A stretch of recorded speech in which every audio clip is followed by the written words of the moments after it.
पहिले चाहिँ ठ्याक्कै यो के भन्छ ओनियनको लाइनिङहरू तान्नुपर्छ, त्यसपछि स्केच बनाउनुपर्छ। यो लाइनिङहरू अलि इम्पोर्टेन्ट छ त। लाइनहरू बनाएर त्यसपछि यसको फिनिसिङ गर्नुपर्छ। म प्र्याक्टिस गर्दैछु नि त्यति मलाई पनि नलेज थाहा भएन। लेट्स सी कस्तो बन्छ। आज चाहिँ रहेको छ पेज 264।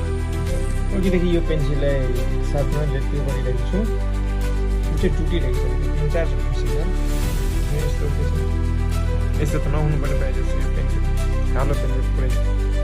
यो कुन ग्रेडको छ ग्रेड पनि देखेको छैन। त्यसपछि यसलाई अलिक ब्ल्याक हुन्छ भने राम्रो कलर आउँछ, त्यस कारणले अघिदेखि टुटिरहेको। राइट अहिले चाहिँ तलमा चाहिँ यहाँ चाहिँ मैले सेडो हालिदिएँ। यिनीहरूमा चाहिँ हल्का हल्का सेडो फिल गर्नुपर्छ बिस्तारै बिस्तारै। सायद लागिहाल्छ 20-25 मिनटमा। लेट्स सी, त्योभन्दा पनि बढी लाग्छ।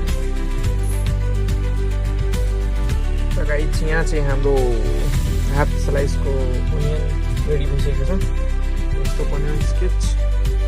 अनि यहाँ चाहिँ एउटा चाहिँ साइडमा चाहिँ फुल जुन छ यो यसको, यसलाई पनि फिल गर्नुपर्छ बिस्तारै बिस्तारै। यसलाई पनि अलिक टाइम लागिहाल्छ है। गाइस यहाँ चाहिँ मेरो ओनियनको स्केच कम्प्लिट भइसक्यो। मैले चाहिँ यतिको मात्रै बनाउँछु है। मलाई जति गयो त्यति मैले बनाइदिएँ मस्त तरिकाले।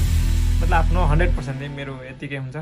प्र्याक्टिस गर्दैछु नि त्यस कारणले 365 को च्यालेन्ज लिएको थिएँ। आज चाहिँ 264 डेज ठ्याक्कै भइसक्यो।